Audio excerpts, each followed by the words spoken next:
In the second half of Chapter 8, we're kind of going to switch gears, and instead of multiplying and making things bigger, we're going to factor things and make them smaller. So by the end of this lesson, you should be able to factor a monomial from a polynomial. You should be able to factor polynomials with 4 terms, and you should be able to solve equations in the form of ax squared plus bx equals 0. So the first thing we're going to talk about is what factoring is. So factoring reverses multiplication. So the problems that you've been seeing have looked like this, where we've said, oh, let's multiply 3 by both of these things here. We do 3 times 5x, and then 3 times 1, and we end up with this. Today, we're going to start with something like this, and we're going to turn it into this. So we're going to say both 15x and 3 have a 3 in common, and we can factor it out, leaving us with the 5x plus 1. So GCF, or the greatest common factor, is how much that we can factor out or take out of any number of numbers, so a polynomial. So let's work on just finding the GCFs first. So I'm going to show you 2 of these with a ridiculous amount of steps. You do not need to show all of these steps once you get what's going on. But if I take this, 5v to the 5th, 5 can't be broken down, but v to the 5th means that I have 5 v's all multiplied together. 10v cubed, 10 can be broken down into 5 times 2, those are its factors, and then I have 3 v's. So the greatest common factor is what they have in common. So they have a 5 in common, and they have 1, 2, 3 v's in common. So the GCF of these is 5v cubed. Now if we take a look at the next one, we can break it down again. 3t squared, 3 can't be broken down at all, so I get 3t squared means 2 t's. Then we go to negative 18, so to make something negative, a negative 1. And then 18 can be broken down into, we could do like 3 and 6 can be broken down into 2 and 3. And then there's no t's on there. So our greatest common factor here, what they have in common, is just one of these 3's. So the GCF of this one is just a 3. Now hopefully you're kind of catching on to what we're doing here, and you won't have to write this out for all of them, which means we got to find it first and then figure out what's left over. So let's do the whole bunch of work for this first one. 8x squared, 8 can be broken down into 2 and 4 can be broken down into 2 and 2. So 8 is really 2 times 2 times 2. X squared is x times x. And then we have that minus 12, so we'll do the same thing with it. The negative means I have a negative 1. 12 can be broken down into 2 and 6, and 6 can be broken down into 2 and 3. Oops, we need one more 2 in there. 2 times 3 times just 1x. So just like before, we're going to find the GCF. So they both have a 2 and 1x. So our GCF is 2x. And before, that's all we did. But the directions for this say to factor it out. So I'm going to take 2x out of each of these things. So then I got to see what's left over for this first term. I have 2 times 2 times x, which is 4x. And then my second term, what I have left over is negative 1 times 2 times 3, which is a negative 6. Now remember what we're doing here is we are undoing this multiplication. So you should be able to check this really quick by distributing. If you do 2x times 4x, you get 8x squared. And 2x times negative 6 gives you negative 12x, which is what I started with. So we're undoing that. Now, like I said with the last one, chances are you don't need to show all of this work every time, but if you're getting them wrong, please do. So if I take a look at this next one, just my numbers, 5 and 10. The biggest number that fits into both of them is 5. And then if I take a look at my D's, this guy has 3, and this guy only has 1. So the most I can factor out is just 1.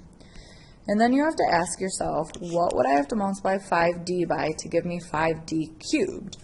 Well, I already have the 5 there, but I need 2 more d's. So this has got to be d squared. And then ask yourself the same thing for the next part. What do I have to multiply 5 by to give me 10? And you need a 2, and then you have the number of d's. So this is the factored form of 5d cubed plus 10d. So part 1 is done, factoring out greatest common factors. Part 2 talks about factoring by grouping. So we can use the distributive property to factor by grouping if 2 groups of terms have the same factor. Now, in order to factor by grouping, you must start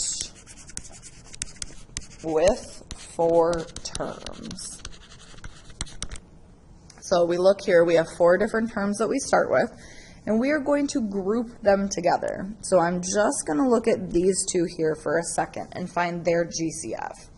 Their GCF is this y squared, and I would have left y plus 3 when I factored it out. Then I'm going to do the same thing over here. I'm going to group these 2 together, and the GCF for them is 4. When I factor that out, I get y plus 3. Now, if you do factoring by grouping correctly, you should notice that you have the same thing in your parentheses. So we're going to factor that out, and then you write what's left over in another set of parentheses down here. So let's practice some. This got out of order on your notes, so find this page and let's factor these by grouping. So remember, you got to have 4 terms, and both of these do. So group them together. So we'll start with these guys. What do 5t to the 4th and 20t cubed have in common? So look at their numbers first. The biggest number that goes into both of them is 5. This guy has 4 t's and this guy has 3. So the most I can take out is 3. And then undo that multiplication. To turn 5t cubed into 5t to the 4th, we just need 1 more t. But to turn 5t cubed into 20t cubed, we need to multiply by 4. And now that that's done, we're going to come over here and group these guys together. So 6t and 24 have a 6 in common. And to turn 6 into 6t, we need a t. And to turn 6 into 24, we need a 4. So you should notice that these 2 parentheses are exactly the same. And when that's the case, we can factor those out. And then what's left over goes in another set of parentheses, 5t cubed plus 6.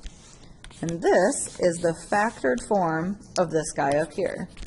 Now you can still check this. You have 2 binomials multiplied together. So remember, you can do double distribution and check to make sure that you did this correctly. Let's try this one. So what do 2w cubed and w squared have in common? Well, there's a 1 here, so they only have a 1, but I can take out 2 w's. This leaves me with 2w plus 1. Oops. And now we got to do the same thing for this next set. Now, if ever this beginning term is negative, you have to take out a negative. And 14w and 7 have a 7 in common. So to turn negative 7 into negative 14w, I need to multiply by 2w. And then to turn negative 7 into negative 7, I just need a plus 1. And then just like the last time, whatever's in your parentheses should be exactly the same, and we can factor that out. And then what's left over is this w squared minus 7. And we're done. So last part, part 3, we are actually going to solve equations. Whenever you solve, you are getting an answer like x equals 3. You're actually getting a number. Where if you noticed, all the other problems we've done today, we haven't gotten a solution, we've just simplified things. So some equations can be solved by factoring. Consider the following. 3 times 0 gives you 0.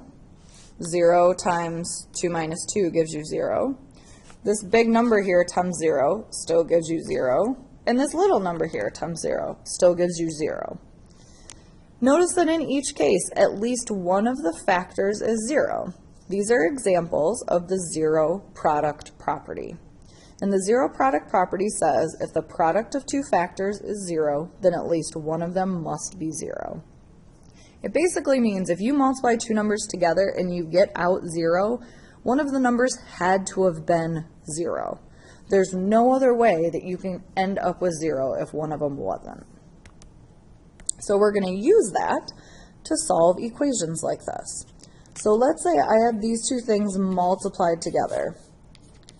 If they equal 0, the zero product property says that one of them has to be 0, or both of them could be 0.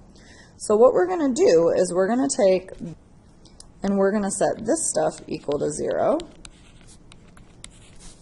And we're going to take this stuff right here and set it equal to 0. These are my two options. One of these things had to have been true if when I multiplied them together I got 0. So this is a nice easy equation for me to solve. I'll subtract 6 from both sides. And then we can divide both sides by 2. So d could be -3. Or if I add 15 to both sides and divide by 3, d could be 5. Now what we found right here are solutions, which means we can plug them in and check. If I plug in d equals -3, I should end up with 0. So this is -6 plus 6 times -9 minus 15. This gives me 0 times -26, 24, oops. And if you multiply those together, you definitely get 0. Now if I was to go through and plug in 5, it would be this guy over here that would give me 0. But either way, I'm multiplying two things together and I end up with 0. So for these, you can always check your solutions and know that you are doing things correct. Now this next one is a little different because if you notice right now, it does not equal 0. In order to solve something like this, we have to make it equal 0. So what I'm going to do first is I'm going to move this 3c over to the other side. So I get c squared minus 3c equals 0. Now the reason we can't just do opposite operations on this and solve for c is because we have a c squared here. So what we need to do is we need to turn this into multiplication so that we can split it up and solve it like we did over here. And in order to turn it into multiplication, I need to factor this. So just like all of the other problems, see what they have in common. Both of these guys have a c in common.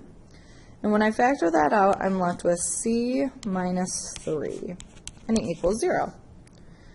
Since these two things are now multiplying, I can split them up just like the last problem. And c equals 0 or c minus 3 equals 0. This is already solved for me, so I'm done. This one I gotta add 3 to both sides. So these are my two options for this variable. C could equal 0 or 3, and it would make this equation work. So you have two of these problems to try.